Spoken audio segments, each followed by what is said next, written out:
Well, hello and welcome, everyone. Welcome to my world. Welcome to Talk to Leadership with Cedric. You know, everybody needs a little TLC, and this is the Thursday edition of Talk Leadership with Cedric. I'm excited to be here with you today. You know, Talk Leadership with Cedric is where we focus on leadership and personal growth with business leaders, educators, and local thought leaders. Our goal is to introduce our audience to leaders who are making an impact with innovative ideas. And I have a great leader with us tonight, folks. Our guiding leadership principle is the law of contribution, which says growing yourself enables you to grow others. You see, you can't give what you don't have. So you must grow yourself in order to grow others. And I believe that outstanding leaders like you will help us to help others. So tonight, folks, we have a great show scheduled for you. Brett, welcome to the show. Thanks for having me, Cedric. Awesome. Well, I'm excited to have Mr. Brett Clarke here with us tonight, folks. Brett is a proud husband and father of four. You see that? Father of four. Man, he has a lot of kids. His wife, Holly, is also a school administrator and a John Maxwell team member. Now, Brett is an executive director with the John Maxwell team, and he's also a principal of a school, and we'll talk about that here in just a little bit. He's the secondary principal in Lansboro, Minnesota, right? He holds a master's degree in educational administration. He's a licensed superintendent and a principal. And with all of that, he loves to add value to people every chance he gets. So tonight, folks, we're going to learn all about Mr. Brett Clarke, and we're going to talk to him. Throw some comments in the comments, and we'll get to those. But let's just go ahead and have a conversation, Brett. So, hey, welcome to the show, man. I'm excited you're here tonight. Yeah, again, thank you for having me. This is exciting. Anytime we get a chance to talk leadership and just life, it's fun to do that. So, thank you. Absolutely. I love it. So, tell the audience a little bit more about your background. How did you get to leadership in where you are, and talk about your journey a little bit? Yeah, it goes way back. I tell people I grew up in a grocery store. I was fortunate to have two great parents that worked really hard, and I remember, if I wanted to spend a lot of time with my dad, part of that time had to be at work. And so I literally grew up in the grocery store. But I got a chance to see him lead. And I think I didn't know how or when or what, but I just saw myself being in a leadership role at some point. But there are no straight paths in leadership or to leadership. So I got a great grounding and start with my parents. And I remember becoming a teacher, and 1 year in, I had someone come out from the college and interviewed me, and they asked what my future plans were. And I said, well, at some point I'm going to become, a principal. And they talked me into starting the program that year. Oh, wow. They said, if you're going to do it and do it anyway, why not start now? And so I said, well, I'll start now and I'll use it someday. And then 3 years later, that same person that talked me into the program, and I can thank Dr. Craig Kono for that. And after I got done, I said, well, I'm done, and I'm through my educational administration degree, and I'll use it someday. And he said, well, why wouldn't you use it? And so he talked me into applying, and that's really how I got into educational administration. So it wasn't all my own doing. There's people along the way that kind of give me the nudge, and probably thought I was ready, even when I didn't know if I was ready. Mm-hmm. And so, yeah, there's people along the way like that. And then, it's just a passion of mine. And I know that there's not a person out there that can aspire to be more than they are right now. That doesn't mean they're not enough. I just know that there's more out there for them. So even as a principal, I had the chance to become a member of the John Maxwell team and really study and live into that leadership principle and adding value to others. And it really, it just became a part of me. Really, it wasn't something that I did. It became just kind of part of who I strive to be. And so I like people like that, and certainly my family is supportive of all the things I've tried to do. So I don't think anybody does it alone. And so I feel like people that they're thanking, and I didn't write enough people down, put it that way, because I know I didn't do it by myself. So, yeah. All right. Well, that is awesome. So you and your wife are John Maxwell team members. You and your wife are educators, or in the education space, right? Yep. So, what are the conversations like around the table? I mean, is it all education? Is it all leadership development? I mean, yeah, it can be. It's all about people. And I think whether it's leadership or life, it kind of leads back to those conversations. And I think whether I'm doing any consulting work with leadership, or if I'm working in my school, I think we're just working with people, working with people at my house.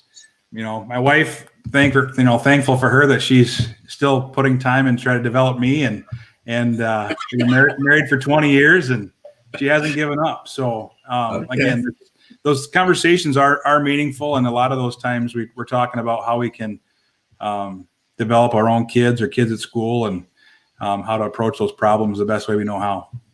Wow. Well, that is that's phenomenal. So, hey, tell us, what's the best thing about being, or the most exciting thing about being a principal? For me, it's you really never know what the day is going to look like. You just don't. Every day is different, and I like variety. My best days are when I'm actually getting to work with kids. As you get up in administration, the more removed you get from why you want to be there, it's a little bit tougher. I'm fortunate to be in a small school in Lanesboro where I can still teach some classes and cover some study halls and coach some football and do those things. And so I'm fortunate to kind of be in that process. But I think those are the things that at the end of the day, on those tough days when things happen, those are the things that make me smile a lot. So. Awesome. So, so you're also an entrepreneur. Now, folks who are entrepreneurs, you need to listen. This guy is really an entrepreneur. He has a lot of different entrepreneurial ventures that he's doing. So give us a little rundown of all the different entrepreneurial ventures that you're doing right now, but then we're going to focus on one or two of those. Absolutely. And so again, I told you I grew up in a grocery store. I think even though I chose education as my career heading out, I think once you catch the entrepreneurial spirit, if you will, the bug, I don't know if it ever really leaves you. And so along the ways, as opportunities come, I usually say yes. And I started with getting a dog when I got married. So again, I told you it was 20 years ago. And for the last 20 years, we've been raising and breeding golden retrievers. And we bought a house in the country that had an extra house there, so we became vacation rental owners. The Cozy Quilt Cottage in Lanesboro, and the working with people and coach speaking and training. So that consulting business, obviously, and when you have that many dogs, and then you become a dealer for pet food. Yeah, I thought you said pet poop. I was like, well, what is that? Well, that's probably the next opportunity after you self-feed. It's got to go somewhere. So I bet you didn't expect this conversation to go here. But, but yeah, dog food, horse food, chicken, all those things. So it kind of leads to an opportunity, and I like to say yes to things that could help. So I told you I have 4 kids, and a couple of these things I'm trying to get my kids involved to learn how a business operates and to see what that looks like, and hopefully pay for a little of their schooling, because I do plan on them graduating. So that would be a good thing, right? Absolutely. Graduate. Yeah. And then I understand you do a little DJing every now and then. I do. Yeah. And I like to sing, and so I bought some speakers on Craigslist, and the next thing you know, the kids wanted me to DJ the dance, and I said, well, I'll try. And the next thing you know, the speakers weren't big enough for the gym, so I started DJing their dances, and I saved them $500, $600, $700 a time that they got to put that money back into, because I didn't charge them. And so then that money went back into their class trip funds, and they got to use those things. But small town, once they know you've got it, then other people start asking too. So so I get to DJ now and again too. Okay, so Brett is also the mayor. He's on city council. You just listed two of the things I have resisted. So Okay. Well, sometimes you just gotta do it all, right? You're a Right. Renaissance man. Awesome. So, and we're kind of kidding a little bit, but we also serious. And one of the things that I want entrepreneurs out there, or people who are thinking they want to be an entrepreneur, what I want you to take from this conversation, Brett just listed 5 different entrepreneurial ventures that he's on. Right now, some people would pass all of those opportunities by and say, I'm too busy to do this, that, or the other. Right. But when you have a business mind, when you start thinking like an entrepreneur, you create opportunity for yourself. And then all of a sudden, opportunities just start coming your way, and you take advantage of those things. And then you change your life, and you change the life of your kids, because you see, Brett is not just doing this. His kids are seeing him do this. Right. So then what does that do? Plants a seed in their mind. And what is Brett? He's an educator. It's all about planting seeds in the mind of a child so that they can grow to be that old oak tree one day. Right? That's what I want you to take from this, and know that opportunity is always out there. It's just a matter of if you take advantage of the opportunity that's presented to you and that's in front of you. Right, Brent? Absolutely. Absolutely. So, when sometimes people decide that they want to become an entrepreneur, but they are scared to take the first step, what would you say to someone they're right there, they're either listening tonight or they're going to listen to the replay, and they're scared to take that first step and jump? What would you say to them? I'm a pretty simple person. And so the first thing I'd say is just do it, because you can't have a thought in your mind if you're not there. There's far fewer random things in life than we think. If you're already thinking about it, there's a reason for that. And if we listen to that intuition and we follow through with it, I think we'll be surprised at our results. And I see this in my job as an educator. I say people are people. It doesn't matter what age they are. It's the student that says, I want to be this, but all these reasons we tell ourselves why we can't do that. And these are young kids that have the world before them, and there's no reason why they can't do it, but they've told themselves they can't.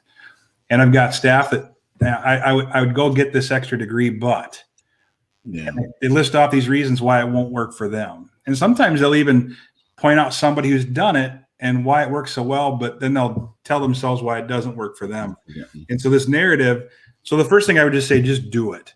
But the second thing with that mindset, and you've probably talked about this on this show before too, but I just love this question, is what would you do or set out to do if you knew you couldn't fail? Yeah. And a lot of times that is that same idea. I want to start this business. I really want to have more options. I want to have freedom, more choices and those kind of things. And those are the things that come out when you ask, what would you do if you couldn't fail? And every reason you can think of why you wouldn't want to do that is a fear-related thing. And the really interesting thing for me is all of us are afraid. It doesn't matter how good you get or how many businesses you start. And I think for an entrepreneur, that's half the fun. It's challenging and it's interesting, and you don't know exactly how to do it. Right. But the first step is that thing. And you talked about the DJ thing, and that's an interesting thing, because my wife, if you knew her, and I didn't get permission to tell this story, but if you knew her, she doesn't speak ill about anybody, apparently, other than me, because I didn't want to sing in front of people. I didn't want to sing in front of people, and she called me a name, she basically called me chicken and got me to go up and sing once, because she knew I wanted to, but she got me to go take the first step. And then, the end of the story, I ended up buying a karaoke machine and doing it downtown on a Saturday night just for fun. But I was scared to do it the first time. And I can tell you that I wouldn't trade any of those live band moments for anything, but I wouldn't have had them if she wouldn't have pushed me the first step. So a couple things. If you're not that person, find someone that you trust that's willing to give you a nudge in a positive direction, because again, nobody does it by themselves. But to make that as simple as it can be, just do it. Even if you fail, I believe it's worth it. Yes, absolutely. you'll prove to yourself either you're very good at it or maybe it's not the right thing for you, right? Right. Either way, something good comes out of it. Well, your wife always has to try to keep us humble, right? Right. Yeah. That's what I say. Don't sing. Yeah, exactly. So, Brett, this leadership development space, man, it's a fun thing, and it's great to help people grow and learn new things. But when you work with a client and you're helping them and you see that growth in them, how does it make you feel? And what are your thoughts in those moments when you see that growth coming?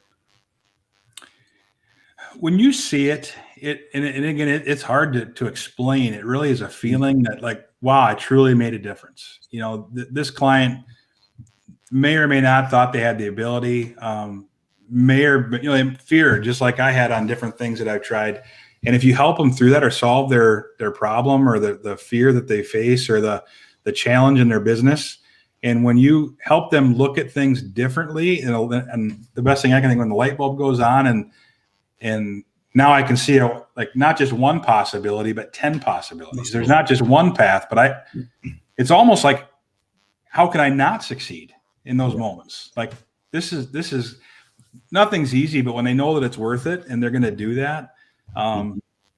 For me as a father, I compare it to, when I became a dad, I always thought I was going to be really, really proud when my kids played sports. I'm an athlete and I thought that was going to be the best thing ever. But I can tell you with 4 kids now that I don't know if there's a prouder moment than when I watch them read for the first time, when they start sounding out words. And I think that tops any sports moment that I've had with them, because I know what they're opening themselves up to. And I know it's unlocking the door of an infinite possibility when they learn how to read. And so they're sounding those words out. And honestly, when we work with clients, it's similar, because you're really working yourself out of a job, right? You're like, you know that if this works, like, they're just going to go, just do unbelievable things. Right. And so even though I do have me, they're not going to be paying me anymore. Right. But that's, what, we did what we were supposed to. And honestly, that's where, for me, all the different things that I do come together, because, right. As an educator, I want them to go off and do great things. As a leadership consultant, I really like to be a part of that journey, to contribute any way I can, but really you're just adding value, any way you can with whoever you can. And it's really on, I don't know how to quantify it, but to be able to get paid to do something you love is a pretty sweet spot to be in life. Yeah. Yeah, I agree. That's awesome. So if you had a client sitting right here, right now, or if I press the button and say, ding dong, they're coming through that door, right? Yeah. What would that client say about you and your service? I think I really try to be easy to work with, because it's not about me. I've got a certain way that I like to do things, but ultimately that client's going to be served when I can help them, on their, I think about putting their agenda first. And I think the client's going to see that I'm easy to work with. It's not about what I have to sell or offer. It's what do they need and how can I help you? And I think when you grow up in a grocery store, I think that's something that's helped me in every area of my life, because customer service is what it's all about. I mean, I remember my dad telling me that, people don't often they don't really tell you a lot of times why you don't come back. They just don't come back. And so customer service is that important. You need to do it ahead of time and proactively and seek feedback. And I think if you're easy to work with and you're kind and respect and value people, I think that's really what the world needs and what my clients need. Yeah. Yeah, absolutely. 100% agree with you. So I know you mentioned a couple of times that, hey, you grew up in a grocery store. Is that what gave you that entrepreneurial bug? I think so. Yep. And honestly, when I decided to become an educator, that was probably the point where my dad decided, I think we probably went out and bought a store by ourselves. And when I chose a different path, I think he kind of stayed where he was. And, but I think that desire to own your future, so to speak, and the appeal of that, I don't think that ever, even when I was a young kid, I'd mow lawns, and most cemeteries, any job I could do where I can control my schedule and still play baseball and do these other things. I wasn't beholden to a job as a young kid. And I think that probably was even between that and the grocery store is my first appeal to being an entrepreneur and helping people. Awesome. Now I heard you say you used to mow the cemetery. I did. Okay. All right. So that reminds me of the story of these the Louisiana boys, and one of them said, I have 10 people in charge that I'm in charge of now, and his friend said, oh yeah, so what? I have 30 people that I'm in charge of, and old Thibodeau was over there, and Thibodeau, he didn't want to be outdone by his friends. Guys, we want to one up each other, right? And old Thibodeau said, well, I'm in charge of 300 people, and his friends looked at him and says, what are you talking about? You don't have 3 people. You just mow lawns. He goes, no, but I just got the contract for the cemetery and I got 300 people under me. Absolutely. Yeah. It's you don't forget that experience at all, but the grass doesn't get mowed by itself, and you're on your own schedule, but it doesn't happen without a lot of effort. So you do learn pretty quickly that if you're not going to do it, nobody else will. Yeah, and the people that's there, they're not moving. So nope, they're not. So what's been your biggest challenge during your entrepreneurial journey so far? Without a doubt, for me, is just staying consistent. Because when you do have multiple things and seasonal things that take up more and more time to develop processes that keep me consistent, because I do think, I've heard a story too about the popcorn in the microwave. If you put it on for 30 seconds and stop, put it on for 30 seconds and stop, versus just putting it in for a couple minutes and don't turn it off. I mean, the popcorn never gets done if you keep, turning off the microwave. And I think our businesses are kind of the same way. If you don't stay, and sometimes that means even less, do less more consistently, than to be like me I'm sure I'll probably have some students that'll see this on too, but I was known in high school. I crammed a few times. The test is tomorrow. I'll study really hard tonight, but honestly, you'll never learn as much. You might even get a good grade, but you'll never learn as much if you don't do it bits over time.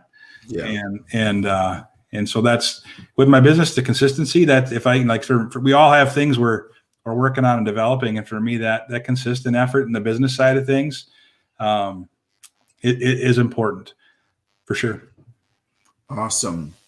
So, leaders come in all different types of packages with different strengths, right? So what are some strengths that you feel are important for leaders to have? I think, and with the year we've had this year with the pandemic, and I think I've gotten a lot of things wrong, but the things I've gotten right is to put people first. There's guidelines we agree with or don't agree with. There's decisions that get made that we agree with or don't agree with. But at the end of the day, we want to try to take care of the people under our care. That may mean covering a class that's not in the contract. It might mean I was setting up music equipment for our choir that's going to have a concert tonight. It's just trying to help whenever we can, to try to help our people meet their needs first. It's really not about the formal things that might be in a school, but people first. And I think that's something I carry through with my business side too. What do you need and when do you need it by? And if I can help solve enough people's problems, they're going to come looking for me for other solutions, because they know that I'm going to fix their problems. Because when you own a DJ and you can do leadership training and you can speak, you can solve a lot of problems in a small community. Sure. In a short amount of time. And so I think that carries over, and you never really know where those influences start and where they end. Right. Yeah. No, you're absolutely right about that. Well, thanks for sharing that with us. So, good leaders ask great questions, right? What are 2 or 3 questions that you think that are great, meaning you either ask those questions or someone's asked you that question and you're like, man, that's a great question? The one I don't ask enough, and I think I've mentioned or talked with you about this too, but it's the networking, like the who do you know that I should know. I don't ask that one enough, but when you ask that question, you do get. It's amazing who knows who, and those connections that come through when you ask questions like that. But I always, of course, I'm a school guy too. But we know, what books are you reading, and what things have you learned? I'm a history teacher too, so I usually talk to my history teachers. It's amazing, even if you talk to an English teacher about those things, what questions you get. But I do love questions. Yesterday I was talking to the group of teachers, and I asked them, like, why'd you get into teaching in the first place? Sometimes you get education answers, sometimes you don't. If you're talking to business leaders, why'd you start the business in the first place? And you can take them back to their why and what they were trying to do, and it kind of resets the clock a little bit. So again, it's really simple questions that get really meaningful conversation when you take them back to why they first did this, and it kind of gives perspective. Sure. For sure. Yeah, absolutely. Well, thanks for sharing that with us. So let me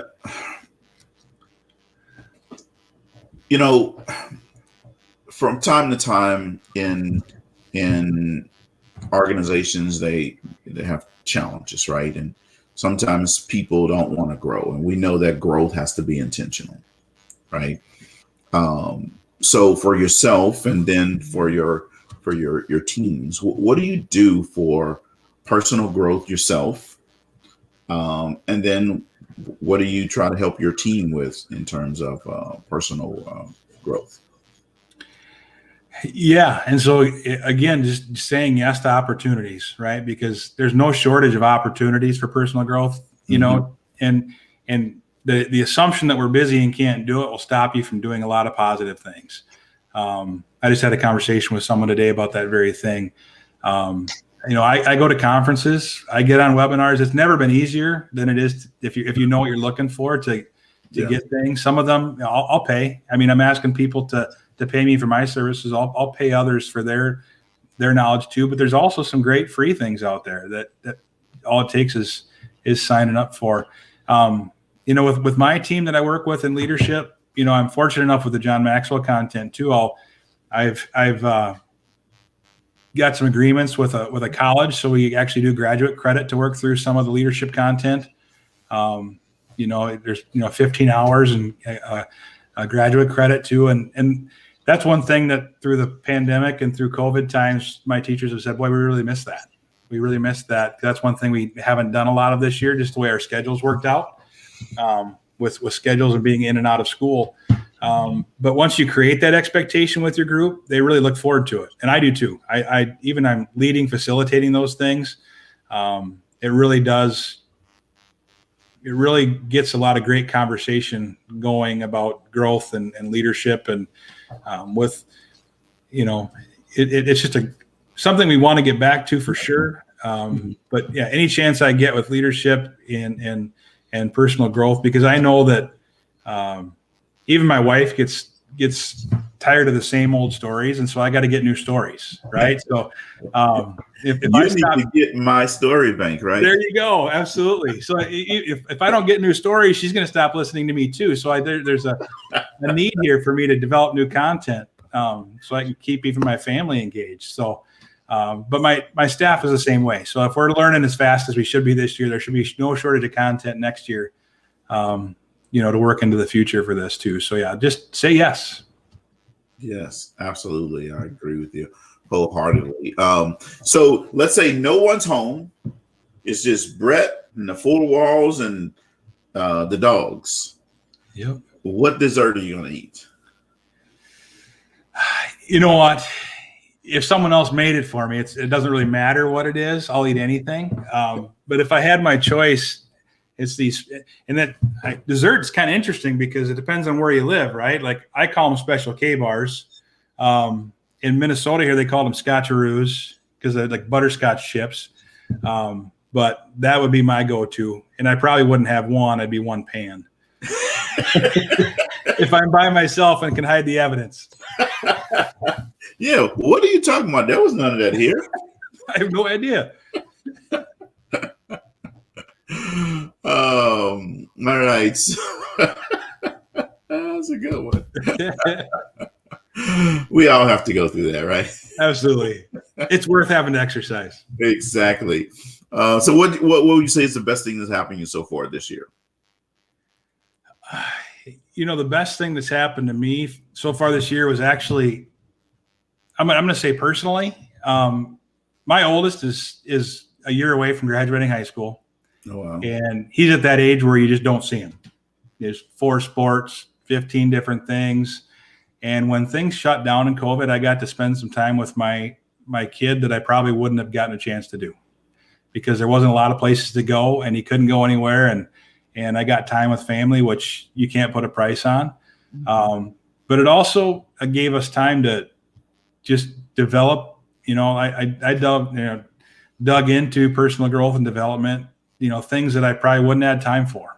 So I took the opportunity to do things that I wanted to do. And I was lucky, and I'll just say this, I was fortunate as a principal that, if you're working in a service industry or retail industry where your livelihood was shut down, my heart goes out to those groups. But for me, I was fortunate because I didn't have that problem.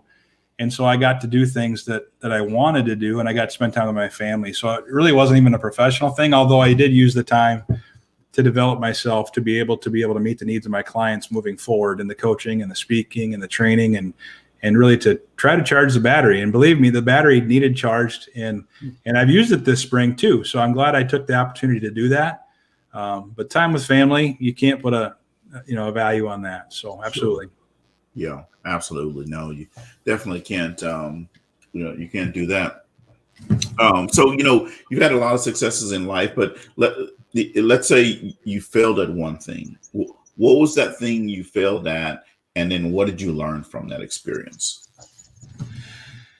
Oh, this is a long list too.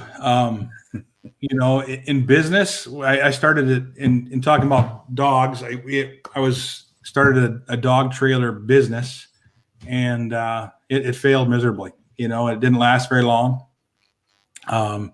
And still to this day, I think the business model was great. But it was a business that required 100% of my time, and I had about 5% of time to give it. Mm-hmm. So it's one of those things that if I were to do it again, it's not that I wouldn't do it again, it's that I wouldn't do it like that. Yeah. As an entrepreneur, there's a lot of lessons. And to realize quicker that the moment that it needs 100%, you got to decide, am I willing to, or you got to let it go sooner. Sure. I think quicker decisions are usually better. They don't make us feel good, but delaying those decisions is a challenge too.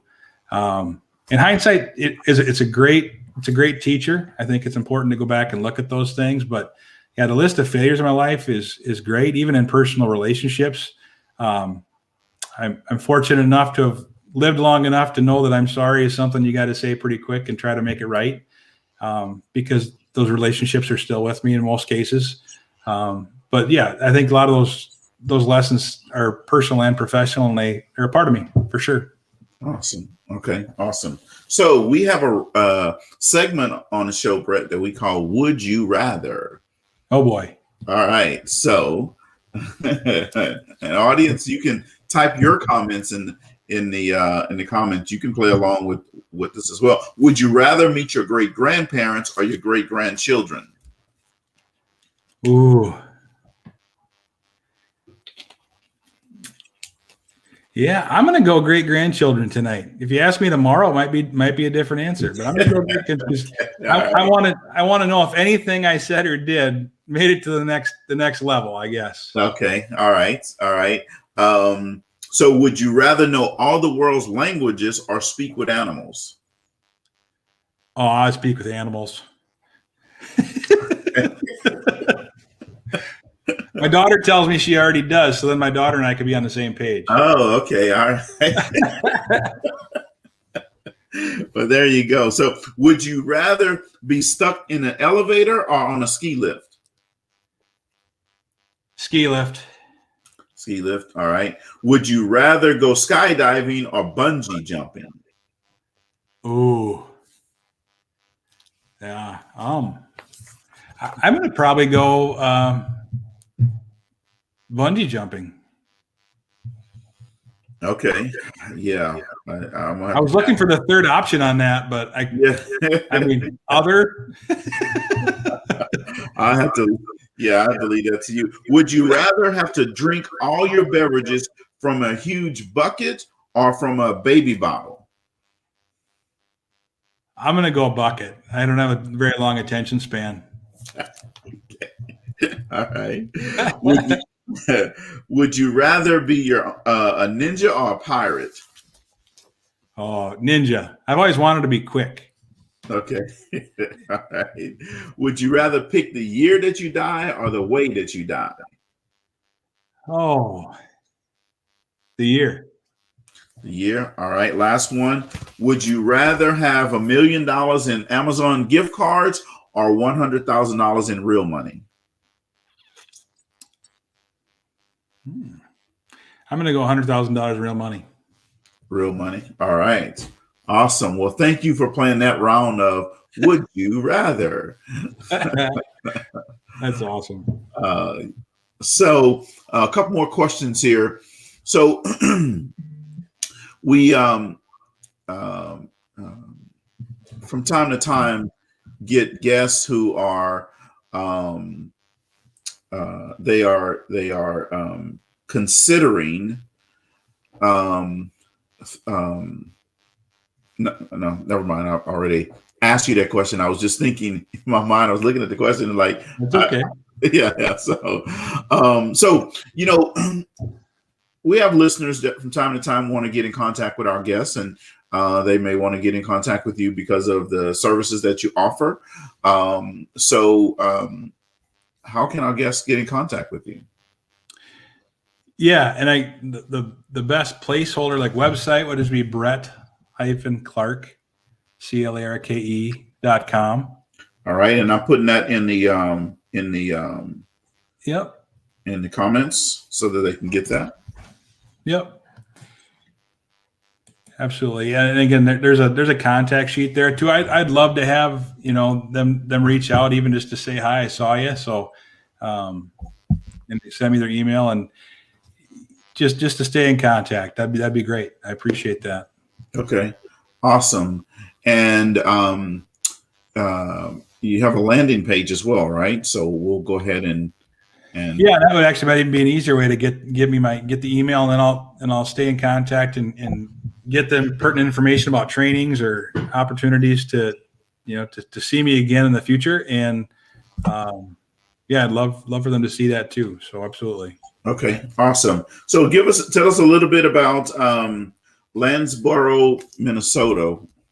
Yeah, Lanesboro, Minnesota is a town of about 800 people, but it's a tourist town. So if you like to bike and do outdoor things, and summer's coming in Minnesota here, there's a 50-mile bike trail in town, or that runs through town on an old railroad grade, and it's a bed and breakfast capital of Minnesota. So in the summertime, there's probably an extra, several thousand people at campgrounds in the area, and it's just a great place to visit. And the people here, I joke.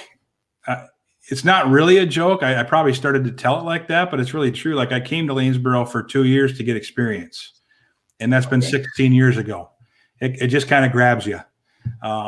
There's a strong arts community here, agriculture, and there's a professional theater in town. So there's a lot of things to do. So that's my commercial for Lanesboro, Minnesota.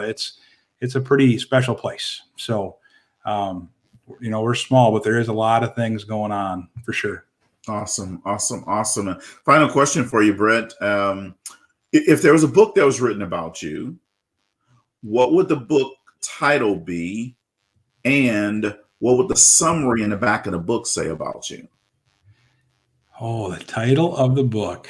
The comedian in me likes to say he tried really hard, because I think the world rewards work. And I may not be a master of many things, but If I was going to give a title, and I've always thought about tying it into the grocery store. There's so many with my love of working with people and just hard work. I just learned so much from that. I remember just asking my dad. I remember a few times he'd be going into work, and I said, "Why are you going into work? Aren't you the boss?" And he said, "I'm going into work because I am the boss." And he said, "Someone called in sick, and so I'm going." So I think the summary in the back would be just kind of, the world rewards work, and I gave it everything I had, and he's, willing to try different things in different ways to impact people. And, at the end of the day, hopefully a few of them worked. So yeah, it's a interesting question. And I really haven't written that book yet, for sure. Yeah. So my follow-up question to that is, so when is the book coming out? You know what? The same advice I just gave everybody at the beginning is just to start. I've been given nudges by a few different people, and I've resisted that one. You know what? I should start sooner than later. Yeah, absolutely. I 100% agree with you. So, folks, we've been talking to Mr. Brett Clarke tonight, and hopefully he was able to pass on some good information to you, a tip or two for you to take. And he talked about his entrepreneurial journey, and he listed out, the different entrepreneur ventures that he's tried. And what we want you to get from that is, folks, that you just have to just do it, right? And no one's going to hand it to you. You have to make it out there yourself and look for opportunity every chance that you get. When you start to look for opportunity, all of a sudden they just come your way. Right. And Brett is one of those people that is definitely a benefactor of looking for opportunity, and it's come his way. And he talked about, leader strength, putting people first. So as a leader out there, whether you're leading yourself or you're leading people, make sure that you put others first, put others before you, and it'll come back to you in greater return than you gave out. So again, Brett, thank you very much for being on. He tried really hard. That's what he said his book is going to be. So we're excited about that book coming out, and he'll have to come back on and do a book signing and everything. So again, thank you guys for tuning in. As I tell you always, if you're not at the table, you're on the menu, and don't be on the menu. I'll see you tomorrow morning at 8:30 for Friday Mental Motivation. So make sure you get up, and folks, Friday Mental Motivation, I'm going to bring it hard and fast and in a hurry to you. I'm going to give it to you. I'm going to get you excited. I'm going to get you pumped up and ready to go on Friday to end a strong week and go out and have a good weekend. So I'm going to see you tomorrow morning. Thank you guys, and have a good night.